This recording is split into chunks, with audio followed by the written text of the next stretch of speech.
Bendiciones a todos, espero que todos ustedes estén bien en el día de hoy.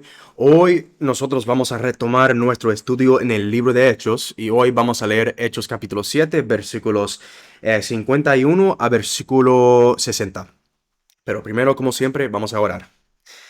Señor, nuestro Padre Celestial, gracias por tu palabra. Dios, gracias por la bendición de la vida, Señor.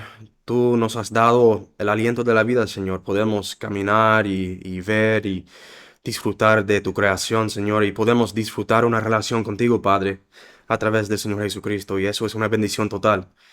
Ayúdanos, Señor, a recordar que somos bendecidos, especialmente, Señor, en estos tiempos muy difíciles en los cuales estamos viviendo en este momento, Señor. Estás con nosotros y confiamos en ti. Y Señor, por favor, ayúdanos en este momento a meditar en este texto que vamos a estudiar. Y Señor, cuando sea necesario, ayúdanos a confrontar en amor a los que están viviendo en error. Te amamos, te bendecimos, que todo esto sea para tu gloria y para tu honra y para nuestro crecimiento en la fe. En el nombre de Jesús. Amén. Ok, es muy importante que entendamos el contexto de este pasaje de hoy, ¿ok? Porque si ustedes recuerdan de Hechos capítulo 6, y estudiamos ese capítulo hace unas semanas, en Hechos capítulo 6, 7 hombres específicos que hablaban griego fueron elegidos para ministrar a las viudas cristianas que hablaban griego. Entonces, uno de estos hombres, los cuales eran diáconos también, se llamaba Esteban. Y en capítulo 7 de Hechos, o bueno, al final de Hechos capítulo 6, Esteban es acusado falsamente por algunos judíos que estaban alrededor de él, y ellos le acusaron falsamente que él había blasfemado contra Moisés y contra Dios, aunque él no había hecho eso. Entonces, como resultado de eso, Esteban después tuvo que pararse delante del concilio del Sanedrín. Y el Sanedrín era un concilio de líderes judíos que tenían autoridad en cuanto a la ley y en cuanto a cómo se debía aplicar la ley a la vida cotidiana. Entonces, y creo que ese concilio consistía de como 71 personas por ahí.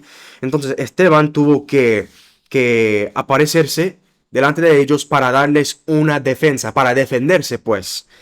Y Esteban, y eso es como el contenido del capítulo 7. Esteban básicamente les da a los miembros del Sanedrín un sermón donde él les dice que sobre el transcurso de la historia de Israel, los israelitas siempre han resistido a los profetas y a los líderes que Dios ha puesto encima de ellos, y ustedes mismos han resistido y han matado al Rey de Reyes. Y Jesús era judío también, él era el rey de los judíos, pero estos hombres malvados asesinaron a Jesús. Y eso es como el contexto de nuestro pasaje. Esteban está confrontando a los miembros del Sanedrín por sus pecados, por sus rebeliones contra Dios.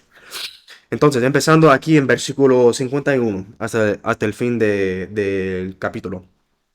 Dice, Esteban está hablando aquí: duros de cerviz e incircuncisos de corazón y de oídos. Vosotros resistís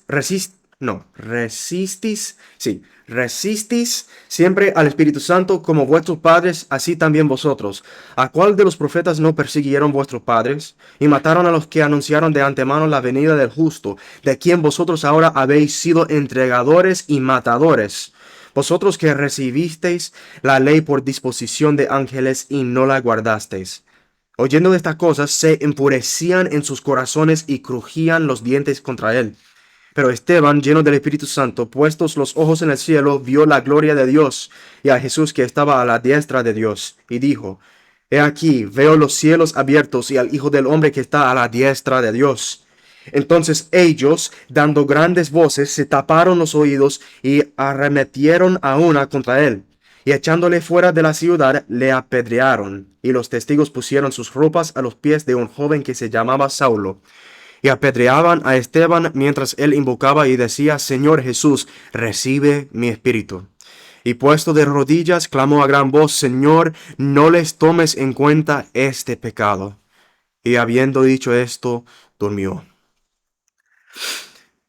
Nosotros podemos ver de la manera en la cual murió Esteban, que aunque él confrontó a sus compatriotas judíos por sus crímenes contra Dios, él los amaba. Él tenía un corazón de amor hacia ellos. ¿Y dónde vemos eso? Versículo 60. Mientras ellos lo asesinaban, dice: y puesto de rodillas, Esteban clamó a gran voz: Señor, no les tomes en cuenta este pecado. Y eso nos debe recordar de Jesús cuando él estaba en la cruz. ¿Qué dijo él? Padre, perdónalos porque no saben lo que hacen. Entonces Esteban tenía ese amor de Jesús en su corazón por sus enemigos, por las mismas personas que lo estaban apedreando. Y yo les quiero decir, mis amigos, mis hermanos, que ser apedreado sería como una de las peores maneras de morir, pues, como alguien golpeándote con rocas como el del tamaño de mi mano, pues en la cabeza, en el estómago, en el pecho, en la nariz, en la boca, por todo lado, pues, hasta que mueras. Eso es horrible. Pero aún así, Esteban, en su corazón hasta la muerte, él amaba a estos pecadores, tal como Jesús los amó. Porque Jesús murió por todos. Hay algunos que dicen que Jesús solo murió por los elegidos, pero en primera de Juan 2:2, creo, la Biblia dice que Jesús es la propiciación, el sacrificio, no solo por nuestros pecados los cristianos, sino por los pecados del mundo entero. En griego dice esa palabra, mundo entero, todas las personas que han vivido y todas las personas que han de vivir en el futuro. Entonces, Esteban, él, él habló palabras muy duras a sus compatriotas, compatriotas, esa palabra es difícil para mí. 51, ese versículo dice: duros de cerviz, incircuncisos de corazón y de oídos. Ellos no querían obedecer la voz de Dios. Ellos no querían conocer a Jesús. Ellos resistían siempre al Espíritu Santo, tal como sus padres, sus ancestros que habían asesinado a los profetas del Antiguo Testamento. Y más que todo, ellos asesinaron al Rey de Reyes, el Señor Jesucristo. Pero Dios, obviamente, gracias a Dios que eso pasó, porque Él usó ese pecado tan vil de la humanidad para salvarnos de nuestros pecados, porque Jesús fue el sacrificio por nuestros pecados en la cruz, y en la cruz Dios derramó su santa ira contra nuestros pecados sobre Jesús. Jesús fue castigado en nuestro lugar. Y Esteban sabía eso muy bien, y por eso él tenía la esperanza de que sus compatriotas judíos se arrepintieran y pusieran su fe en Cristo. Pero cuando él les habló la verdad, ellos crujían los dientes contra él, y cuando él dijo que él vio a Jesús a la diestra de Dios en la gloria celestial, ellos dio grandes voces, se taparon los oídos y lo asesinaron. Entonces, ¿qué podemos aprender nosotros de este pasaje? Primeramente, nosotros debemos amar a nuestros enemigos. Jesús murió por sus enemigos en amor por ellos. Y nosotros también debemos de amar a nuestros enemigos, tal como Jesús. Obviamente debemos pedirle a Dios que Él juzgue a los que no quieren arrepentirse, los que están haciendo mucho daño a las personas inocentes. Eso es bíblico también si leemos en los Salmos. Pero más que todo, debemos anhelar que nadie perezca y que todos conozcan al Señor Jesucristo. Porque Dios, Él dijo en el libro de Ezequiel, que a Él no le agrada la muerte de los impíos, sino Él quiere que todos lleguen al arrepentimiento para que sean salvos, para que sean sus hijos y sus hijas espirituales, porque no todos somos los hijos de Dios. Los que creen en Jesús como el Hijo de Dios son hijos de Dios, ¿ok? Son hijos adoptados. Pero los que no creen en Jesús, los que rechazan el nombre de Jesús en sus vidas, Jesús mismo dice en Juan capítulo 8, lo pueden buscar, Él dice que son hijos del diablo. Pero aún así debemos amar a los que no han creído, porque nosotros éramos tal como ellos en otro tiempo, antes de que Dios nos salvara. Pero en su gracia y en su amor nos salvó porque creímos en Él, aunque no merecemos su gracia y su amor. Entonces, debemos de amar a nuestros enemigos y también, mis hermanos, mis amigos, a veces es necesario confrontar a una persona que está viviendo en error. Los profetas del Antiguo Testamento lo hacían. Jesús lo hizo. Pablo lo hizo. Pedro lo hizo. Juan, los otros apóstoles, aquí Esteban. Los primeros cristianos, ellos confrontaban a los que vivían en error, en la esperanza de que se arrepintieran y que pusieran su fe en el Señor Jesucristo, tal como ellos lo habían hecho. Pero hoy nosotros vivimos en un día donde todos quieren ser víctimas, todos quieren ofenderse por las cosas más pequeñas. Y eso es un problema especialmente en los Estados Unidos, pero yo veo que aquí en Latinoamérica, en Panamá, en otros países de Latinoamérica, que esa mentalidad está aumentando también.